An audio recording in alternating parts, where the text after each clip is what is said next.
Right, we are back on our class book. Here comes Hercules. We are on chapter 14. In chapter 13, Leo, the bully, showed up at the house, getting ready to start a bit of a fight with Tim, and Tim is holding the vase, Hercules' vase, but Leo snatched it from him. They're in a bit of a row at the minute, so let's see what's going to happen. Pah! I knew it! Leo spat when Hercules didn't appear. You're such a liar! There's no hero. You made it up to sound cool. No, I didn't. Tim stopped when Leo drew his arms back, his grip on the vase loosening. I'm gonna smash it. There's no such things as heroes, Cinderella. Tim's mind raced. He had to think of something. For some reason, Hercules wasn't answering his call. It was up to Tim to stop Leo. Like the bull on the vase, the bully was too big to wrestle. But Tim's thoughts flew back to the very first time he had met Hercules. He remembered how surprised he'd been to learn that Hera had sent snakes to kill the infant demigod. It gave him an idea.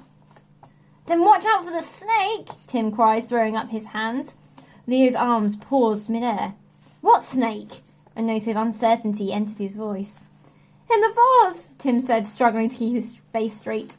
I keep my snake there. I took it to school to show Miss to see if I can bring it in for Pet Day. There's no snake. Leo lowered the vase, holding it as far from his chest as possible. His hands shook slightly. Yeah, there is. His name is Hercules, after the ancient Greek hero. Leo crinkled his nose. Is that what all this hero stuff's been about? A stupid snake? Yes, Tim nodded, letting Leo believe the lie. Why do you think I meant a real hero? Tim snorted and shook his head. But I heard you tell AJ. Tim didn't let Leo finish the sentence. Miss said I can't bring the snake for Pet Day because it's too dangerous. That's why they had to keep it in the staff room. Too dangerous? Leo's hands shook harder. It's an adder. Very venomous. I didn't know that when I trapped it. But I'm not worried. Hercules likes me. Tim paused and glanced pointedly at the vase. I don't think he'll like you, though.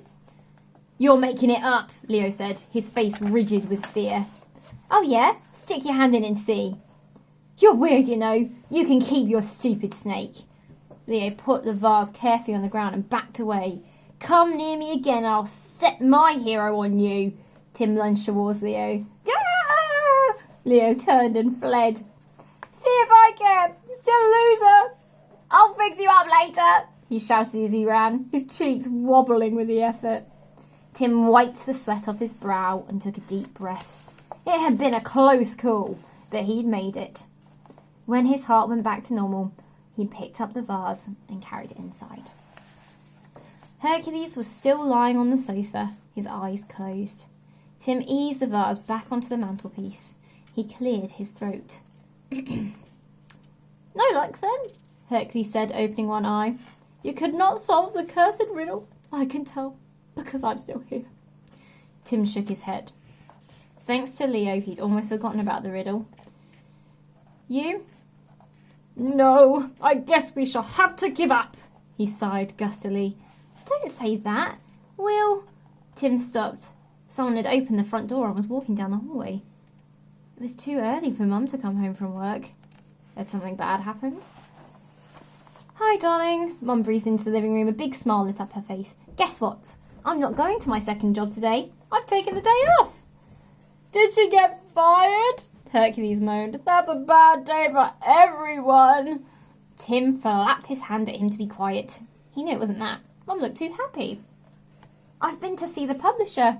They loved the idea for my new story. They want to publish it. Yay! Tim threw himself into her arms. In that instant, he forgot all about Leo. Mum might be able to leave her second job. Does that mean you'll always come home early? Eventually. Maybe it'll take a while, mind you, but one day it might happen. Then you won't have to do all the housework anymore. Tim grinned. That was good, but having Mum home was better. All thanks to you. Mum gave Tim a loud kiss on the cheek. Her lipstick left a sticky patch. Tim wriggled uncomfortably. My story's called Hercules the Housekeeper, Mum continued, licking her thumb and wiping off the red mark from Tim's face. He's strong but makes mistakes. He gets into all sorts of trouble. You gave me the idea when you shared your wonderful secret with me. Hercules groaned from the sofa, but Tim didn't turn his head to look. He stared at his mum. Does that mean you believe me? You know I didn't make him up. Mum didn't answer. Instead, she said, How about we get takeaway tonight to celebrate? Today's too special for cheese on toast. Yeah, can we have chicken and chips? Tim picked something he knew Hercules would like. He wanted to share his happiness with his friend. Maybe the food would help cheer him up. You bet, Mum said, patting Tim's cheek. I'll go get it. Want to come with me? Suddenly, Tim froze. Something Mum had said had given him a clue. Finally, everything clicked into place. He knew the answer to the puzzle. No, that's okay. I'll stay here. Sure. All right. I won't be long. Tim waited impatiently for Mum to go. As soon as he heard the front door click shut, he darted to the sofa and whispered in Hercules' ear. Delighted, the hero leapt to his feet. Yes, that sounds right. It must be it. Hercules engulfed Tim in a giant hug. Tim felt his ribs creak under the pressure. I don't know how to thank you, Tim Baker. You don't need to thank me, Tim gasped, pulling away and rubbing at his sides. You helped me too. I couldn't get all 3 wishes, but I got one. Hercules looked puzzled. Then his face broke into a giant grin. You beat the bully? Yep, I did. Tim nodded. Did you do what I told you? Did you tie him up with ropes, chain him to a boulder, pick him up and hurl him into the deepest pits of the underworld? No, nothing like that. Tim's eyes glowed. Something better. I tricked him. Hercules raised his eyebrows. With your brain? Oh, you are clever indeed. Puzzle solver and bully beater. He reached over and ruffled Tim's hair, making it stand up in wild tufts. And now, thanks to you, I can see my wife and daughter again. Agatha, Zoe, I am coming home. Tears filled Hercules' eyes. Tim didn't want his hero to leave, but he knew he had to let him go. Are you ready? Tim whispered, smoothing his hair back down. Shall we do it now? Yes, now. Hercules pulled himself to his full height. I'll say the riddle, and you answer it. Here we go.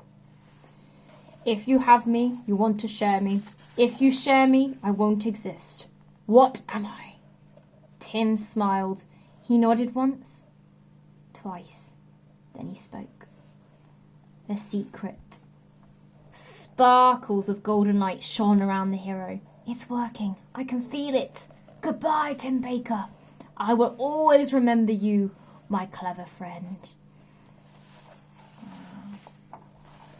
Hercules waved as the sparkles grew bigger and brighter, forming a thick, shimmering mist. Then it vanished, along with the hero. Tim was alone in the room. But not for long. Mum would be back soon with a celebration feast. Oh, a lovely place to end the chapter. Still looks like quite a lot of book left though. Oh, I hope you enjoyed this chicken and chips.